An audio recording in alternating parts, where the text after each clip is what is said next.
Hi there, traders. This is Brad Gilbert with today's trading action. All right, now the markets are a little bit in limbo, right? If we look at the major currency pairs, they are sort of preparing for a final end to this US-Iran war. Right now, wouldn't worry about the yen. Okay, the Bank of Japan raised rates yesterday, didn't have an impact. Right, they've been pressured by the US to raise rates. It's only going to choke their economy even further. Dollar CAD sort of drifting sideways. Dollar Swiss, dollar Euro index, dollar index down. And you can start to see, I've left some trend lines on here just so you can see the tricky price action it's been as the market awaits this final confirmation, right? And they are not going yet, right? Aussie and Kiwi sort of holding in there. So you're like, okay, I can see what's happening. But if you have a look at the market activity, right, very little movement, right, across the board. Now, what we are seeing is a risk-on profile, right, across for the Asian session. So that's really good, right? US yields are down. That means the dollar lower, equity indices up, Euro, Sterling, Aussie, Kiwi up. We have got good trading conditions right now. But the only thing is we're waiting for that final confirmation because we're just not getting any movement, right? So that's where we are. We've got good conditions, but nothing's moving. So maybe it's worth just holding off a second. Now, if you have a look at the indices themselves, right, and I've left the trend lines there, massive clean out last week, and then boom, straight back to where it was, okay? I've been saying this, the markets have been consolidating in a big range. You get a clean out, and then it goes back up. So your trade plan needs to take profit.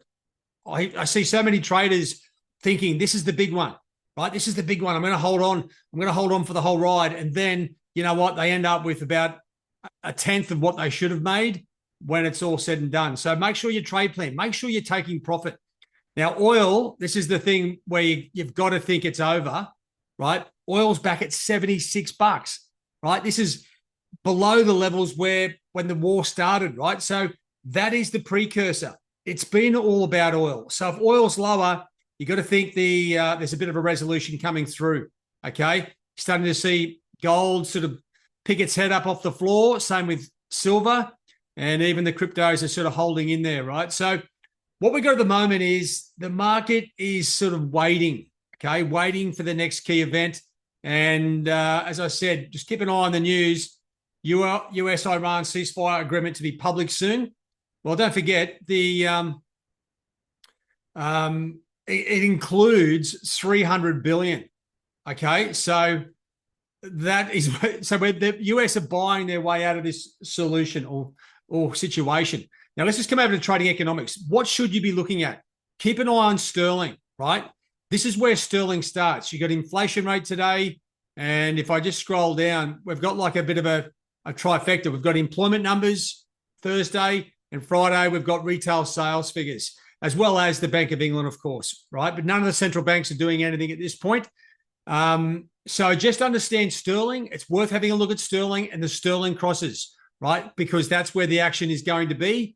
And you know what? You can take out the US dollar out of the equation, right? If you just come over to your sterling template, have a look at the sterling crosses, right? Go through, redraw your trend lines, see what looks good going up or down, okay? And then piece it together. Now, don't forget, if you're only sort of new to trading, come over to the market analysis page, click sterling, right? And you'll see very clearly which instruments you should be trading, right?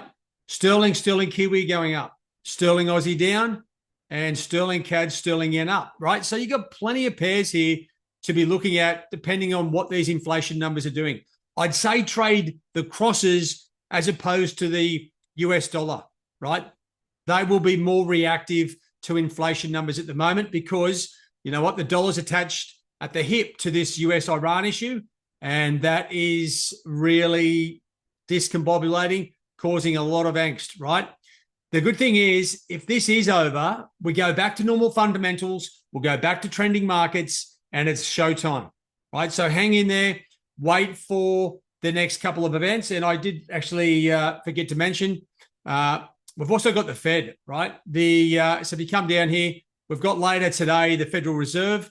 So make sure you have a look at that. Now, none of these central banks are changing rates. Okay, if I come over to the interest rate tracker, Everyone's on hold except the crazy RBNZ. I don't know how they're hiking rates down there, but that's what the stats say at the moment. So no changes expected.